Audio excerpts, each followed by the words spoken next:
Hello, everyone, and welcome to another Friday Night Quiz. We have our usual two contestants, usual because this is our second one. The first one is Lella, so say hello, Lella. Hello, Lella. And then we have Dean. So, Dean, you want to introduce yourself? Hi. I would. What, what do you want me to say? Something I mean, pithy. it's the host's job to introduce the undefeated champion. Yes, I did see that you changed your your twiddle. Twiddle, my twiddle. Yes, your Twitter to say, Dean Liggett, undisputed champion of Friday Night Quizzes. So, Absolutely. so this Friday, I came up with another quiz. Again, we'll just kind of see which ones work, which ones people like, which ones they don't. This one is called 8, 10, 12, which is higher. So each round, there's going to be 6 rounds. I'm going to be showing Lella and Dean 3 games. One of them is going to be rated in 8,000, one is rated in 10,000, one is rated in 12,000. And all they need to do is put them in the correct order. Now, if they get them in the correct order, and they can tell me each game where it falls within that range. So is it 8,200? Is it 8,500? Is it 8,700? They're going to get a bonus point for each one they get correct. Each round, you can get up to 4 points. 1 for getting them in the correct order, and then 3 for getting each game within its correct, span. And I will tell you that the 8,000 games are from 8,000 to 9,000. So and then 10,000 goes from 10,000 to 11,000. So there's nothing in between. Okay? Okay. So I will read out again, I'm going to show you the pictures of the 3 boxes, and I'll give you the descriptions, again, from Board Game Geek of what these games are about. So the first one, we have Vertigo. So you had an industrial nation and must look after your citizens' welfare. You must develop your country as faster than your competitors, but the price to pay is pollution, which affects everyone. Players must negotiate with each other through the United Nations Council and agree to how to develop their countries. Winner is the country with the most industrial plants at the end of the game, if there is a winner. The rules are simple and there's no clear winning strategy. There is some downtime during other players' turns, but Vertigo should nevertheless be a solid addition to your game library. And I must say, what a way to sell a game with that description. Mm-hmm. The second game is the Lords of Rock, and I picked this one because of the box cover. So the Lords of Rock. After many millennium of ruling the universe, the various gods of the universe find their powers diminishing. The gods come together, and the ones with remaining power agree to wage the battle for the control of the universe. They realized the only way to do this was to adopt to the modern age. They've agreed to a galactic battle of the bands. Battling across time and all over the world, they agreed that the group with the most fans at the end of the tour will hold dominion over the universe. You assemble a band of gods from the pantheons you can choose from. You plan concerts to gain fans, rocking and rolling against each other to become the ultimate force in the universe. Okay? And the last one, I also picked this one because I love the cover. Hopefully you guys can see it on your screen, but that woman in the middle, I don't know what she's doing, but definitely not a way to sell a game anyway. But the flea marketeers. So build up your own flea market area, swindling other marketeers, and deal in American treasure. What could be more fun? The scene is set before you open for the big weekend of the flea market at the old drive-in theater. Marketeers vie for tables that will make them the most profit for the day as they wheel, deal, and steal to be the richest in town. Players can buy and sell flea market goods according to the price chart that is given to each player. You want to accumulate or buy items with the most value to place them in your flea market and sell those that make little or no money. What is worth little to you may be worth a lot to the other players, and vice versa. Players also draw and play cards on their turn that have an impact on a single player or all players at the table. Some cards offer a benefit by allowing you to swap or trade items with other players. The player with the most money and the most valuable items in their flea markets, according to the price chart, is the winner. So I'm going to start with Dean, since he is the reigning champion, as he likes to let us know. So Dean, you need to pick which game is in the 8,000s and the 10,000s and the 12,000s. So what order do you think these games are? By the sounds of it and the looks of them, what do you think is the best game on this list? And it's all or nothing on points. We don't get, like, if we get 2 out of 3, it's just all correct or nothing, right? So you're going to get 1 point for getting them all correct in the correct order. But then you could also get an additional point per game if you know where it falls within that range. So if you got, So if I get it right, then I get to go on to the bonus portion. no, you're going to get the bonus points irrespective. Okay, so you're gonna tell us what it is afterward. Okay. Yeah. All right. I'm gonna go with was it Lords of Rock Yep. in the 8,000s, Okay. Flea Marketeer in the 10s, and Vertigo in the 12s. Okay. What about you, Lella? I cannot resist a flea market, so that's in the 8s. Hmm. Then Lords of Rock in 10, and that Vertigo, based on that description, belongs in the 12s. And the box art's not helping it. Yeah. Okay. So no one got any points for that.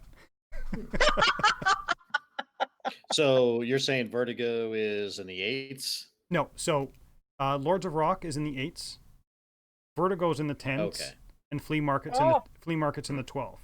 So now Pity. that you kind of know that, Dean, why don't you give me a feeling of where does Vertigo fall? Where does Lords of Rock fall? Then Vertigo, Okay. and then Flea Market. So again, just round it up to the closest 100. All right, so I'm going to say Lords of Rock is in the 8,600s. Okay. Vertigo is. I don't remember seeing that game when we started at 10,000. So I'm going to say it's 10,700. Okay. And Flea Marketeers is 12,200. Okay. And Lella, same for you. So what do you think? Where do you think Lords of Rock falls within that range? I'm going to say that one is 8,600. The Vertigo, say 10,800. And Flea Marketeers, 12,600. Okay, maybe I made this game too hard. Are we doing this as whoever's closest Yeah. without going over May- or something? Maybe I'll do that. I'll do closest without going over. So Lords of Rock is rated 82, so neither one of you gets points for that. Vertigo is actually 10,172, so neither one of you gets points for that. But Flea Marketeers is 12,974, so Lella gets points for that because she is closest without going over. So Lella's now winning with 1 This point. game's rigged. It's rigged. Collusion, marital collusion. It's not rigged, but the game is now over. So Lella's the winner. Yeah, I see you. Okay, so on to our next. So, next one. We have international cricket. I picked this one strictly because of the box cover. I mean, I'm surprised it's not lower than 8,000. So, international cricket. A great replay cricket game in the same spirit as Stratomatic. The game is still produced under license from Ozat Games, and new sets of cards are created to supplement the game from recent years to historical series. Without doubt, it is the best ball-by-ball replay cricket game available, and unlike many of the bigger name wikis over the last 30 to 40 years, it has astonishing replay value, an active online community, and a host of great add-ons, including weather, pitchbacks, domestic teams, and of the above-mentioned yearly updates. Well worth a look. Mm-hmm. You don't sound convinced, Dean. I'm not convinced at all. So the next one is We Come in Peace. Ready your blasters and scramble your missiles in this game of exponential chaos. The alliance of the 6 planets has come to an end. Now you must do what it takes to defend your homeworld from the hordes of flying saucers that darken your skies and lay waste to your cities. We Come in Peace is a fun, fast, strategic game for 2 to 6 players. Opponents roll invasion dice, sending flying saucers to attack your planet's cities, and use defense dice to fight back. Blasters repel invaders, use rebuilds to repair and replace your destroyed cities, while missiles allow you to deal out some damage of your own to opponents' planet. Be the alien with the least damage at the end of the game to claim victory of galactic proportions. Or, we also have Fish Frenzy. Fish Frenzy is a colorful and fun set collection game. The captains of Rainbow Bay have hauled in their catch of colorful fish as the seagulls of Rainbow Bay with their bottomless bellies hover above. The race for the fish is on. In Fish Frenzy, players are competing for majorities in each of the 7 fish colors. Each crab card the player has at the end of the game is worth -1 points. Players also have the opportunity to add to their scores by using the golden event, which are an advanced variant once players have a game or 2 under their belt.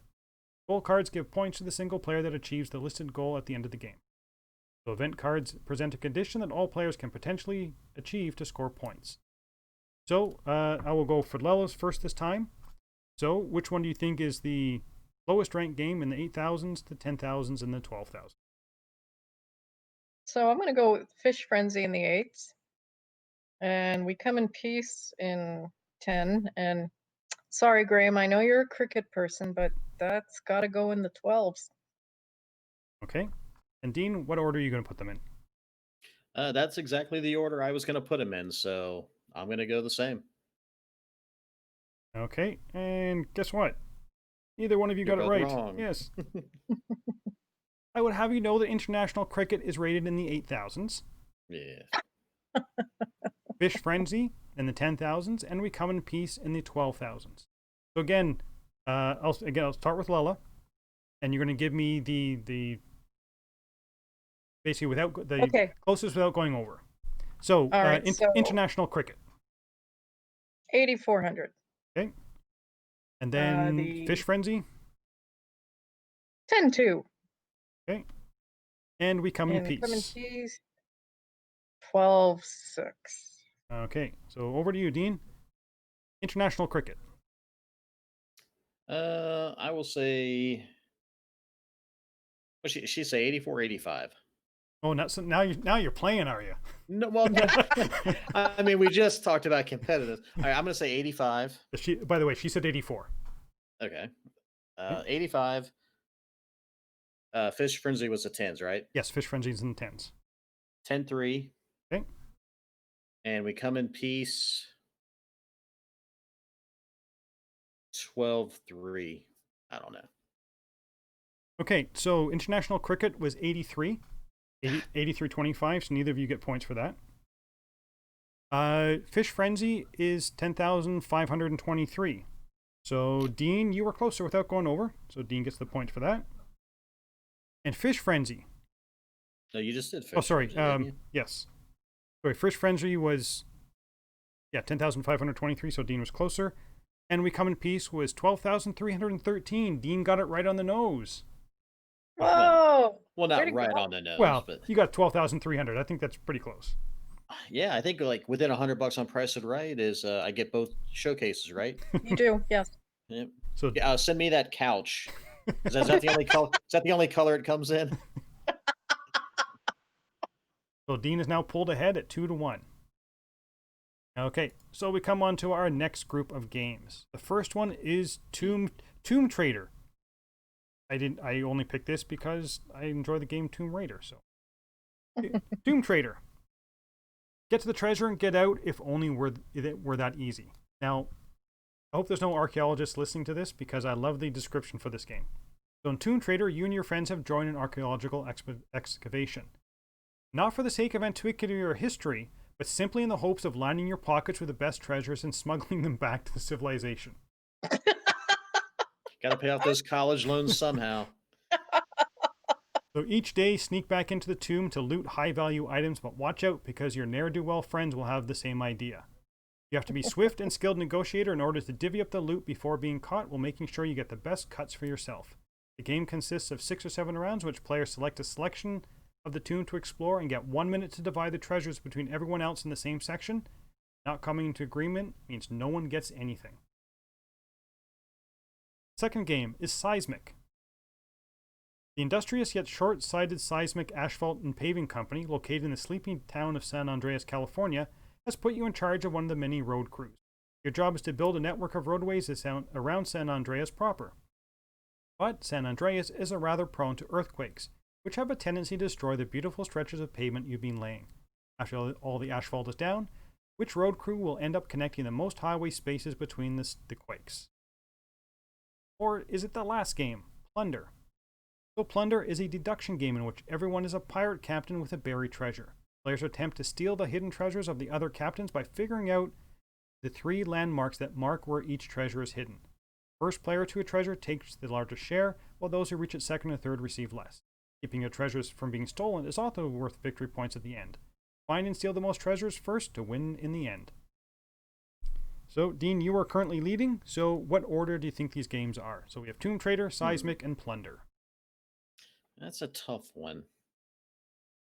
I can't see the exact box art on Plunder, but that the guy holding the treasure chest, he looks like he has a pretty creepy look on his face.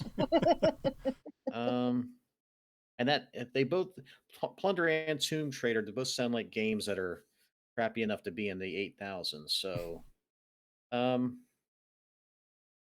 I'm gonna go Tomb Trader in the 8s, Plunder in the 10s, and Seismic in the 12s. I Okay. gotta stop basing stuff off box cover art. So Lella, what about you?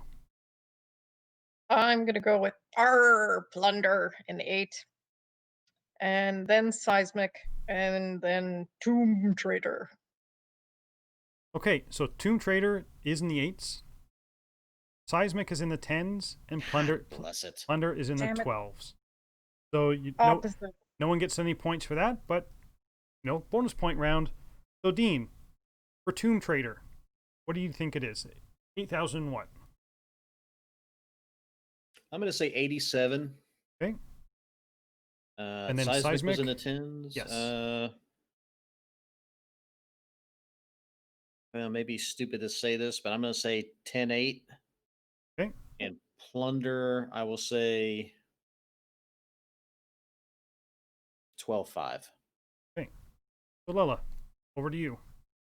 All right, 10 for Tomb Trader 8-2. Okay. And then Seismic 10-3. And Plunder 12-4. Okay, so Tomb Trader was 8,812, which means Dean gets that one because he said 87. Seismic is 10,010. So neither one of you gets points for that. And Seismic, No, Plunder. Plunder was 12,239. So neither one of you gets points for that one. Wait, we're doing great. Well, it's 3-1. It's anybody's ball game. Okay. So the next set of games. We've got Monster City Planners. As the sun pierces the morning fog, the harbor fills with a low rumble of monster contractors checking in for another day of miscreation. Your job as urban planners is to strike a balance between serving diverse public interests and managing 10-story tall monsters who are committed to leaving their marks on Monster City. Monster City Planners is a deeply strategic game with drafting, dual-use cards, and hidden goal selection. Or is it Cannon Buster?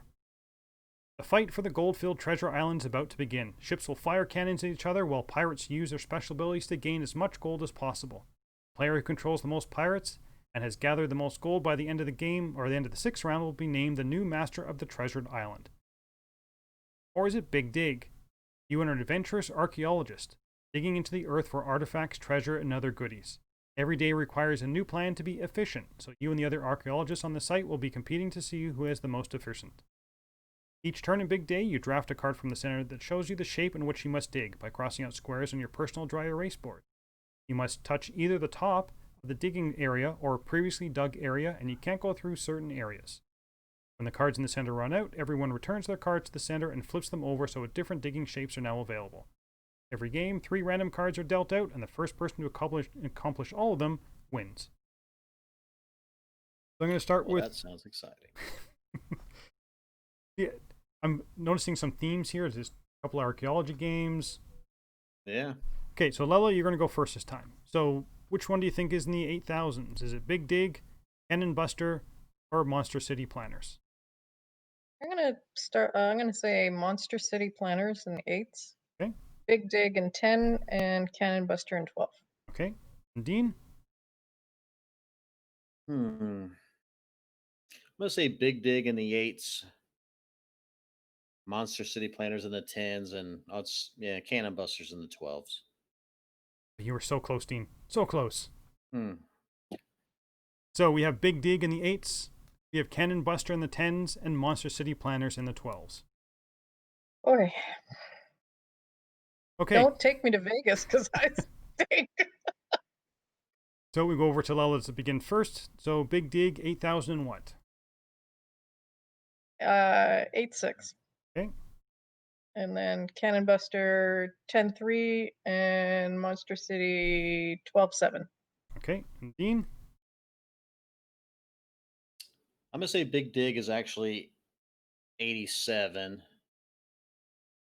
Monster. Let's see what. Which one was Monster City? Was Cannon Buster's in the 10.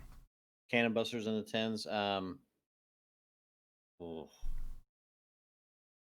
say 10-4. Okay. And Monster City 12-1.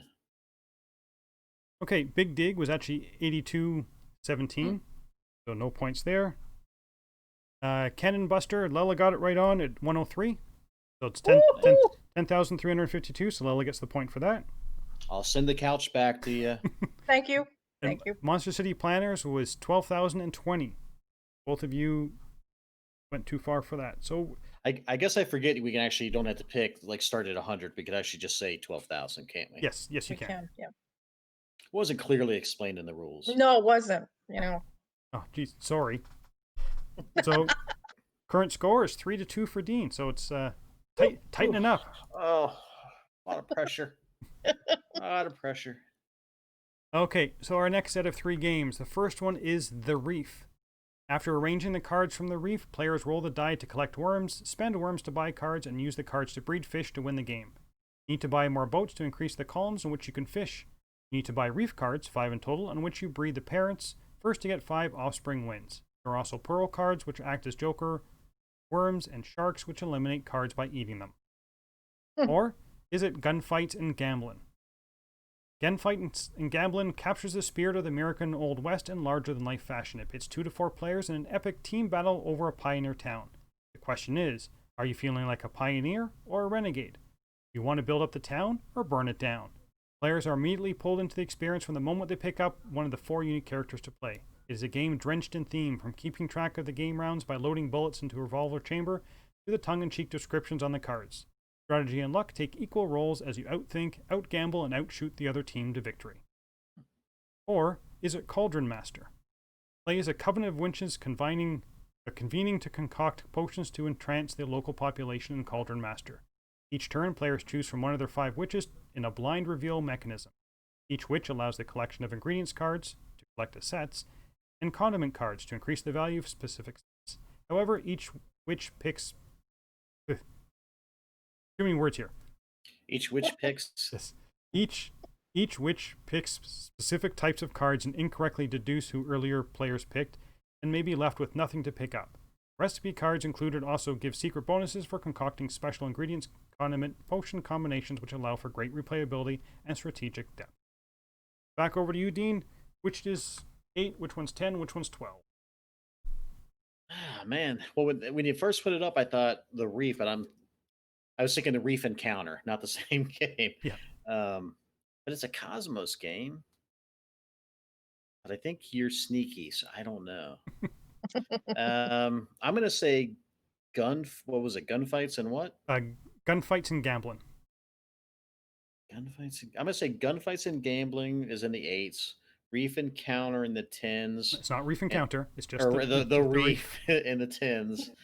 And just because Cauldron, the coven of concocting cauldrons or whatever it is you said, has got to be in the 12s, just based off of the lunacy of how it's written. Okay, and Lella, what order do you think they're in?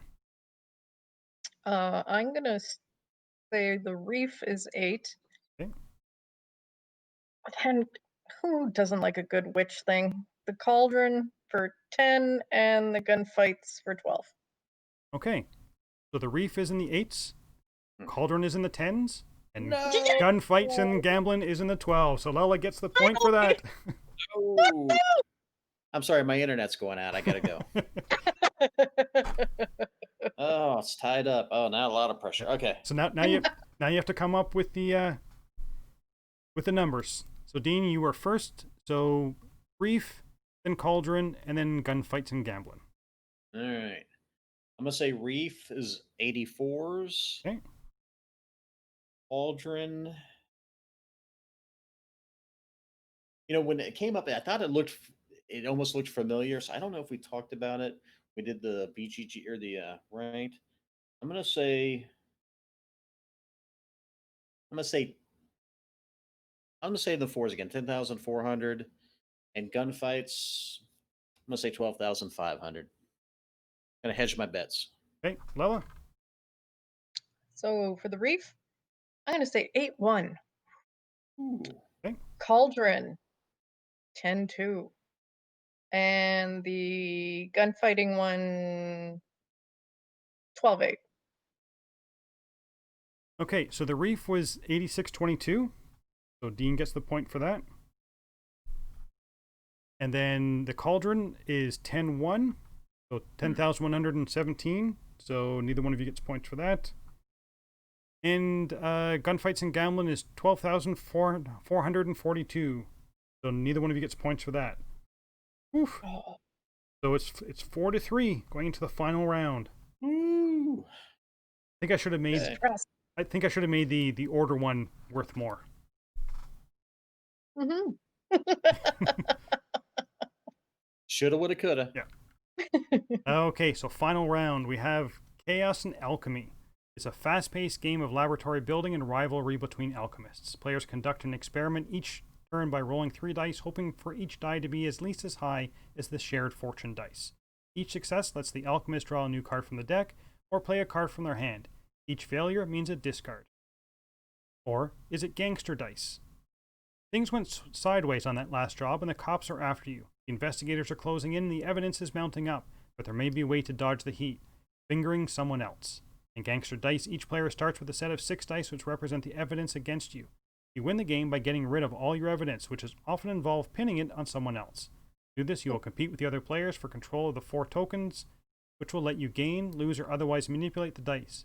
But be wary of losing too many dice too quickly, as you may find yourself unable to lose the rest. Or Sector 6. But building a good maze and moving quickly will not be enough to achieve victory. During the game, Sector 6 maze will be in constant motion as players can rotate the tiles, thereby changing the layout of the maze, potentially allowing players to block other opponents or create new pathways to reach the points faster. It won't be the fastest player who wins, but the one who learns how to best use the intricacies of the maze to their own advantage and to the detriment of their opponents. So I'm going to let, Dean's in the lead, so I'm going to let him go first.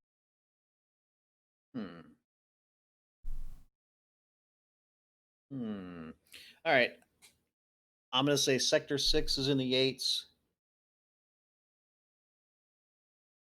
Chaos and Alchemy is in the 10s, and Gangsta Dice is in the 12s. Okay. Over to you, Lella. I'm actually going to go for Gangster Dice in 8. Okay. Then Sector 6. And Chaos and Alchemy 12. Okay. So we have Sector 6 in the 8s. We have Chaos and Alchemy in the 10s. Oh, and Dean, Gangster you got Dice in the 12s. So Dean, it's a point for that. So it's all going to come down to the... Do they still dab? Is that still a thing? it. Okay, so Dean, you get to pick your numbers now. Sector 6, I'm going to say 83. Okay. Chaos and Alchemy doesn't look familiar. I'm going to say 10-6. Okay. And Gangster Dice 12-4. Okay. Lella, this is your chance. I know. Sector 6, I'm going to say 8-3. Oh, same as Dean? Oh, do you want me to change that then? No, You can keep it the same if you think he's correct. No, I'll change it. 8-4. Yeah, 8-4. 4? Okay. And then I think 8-2 would have been a better choice. what's the next one? Sorry. Is Chaos and Alchemy. Yes, Chaos and Alchemy 10-5. And Gangster Dice, I'm going to put that one at 12-7. Okay, so all comes down to this. So Sector 6 is 8,172. So neither one of you gets points for that. It's still 4-3 for Dean. Chaos and Alchemy is 10-5. Lella gets that. So, lordy. all comes down to this. And Gangster Dice, sorry Lella, was 12,629. Oh, which means Dean pulls it off. so. Well, no, we were tied. Or no, what did I guess? Oh, I just said 12-4, didn't I? Yeah, you said 12-4. Oh, whew. So the final score Ooh. is 5-4. That was much closer this game. Yes. Eh, it's still a W. That's how it's going to be.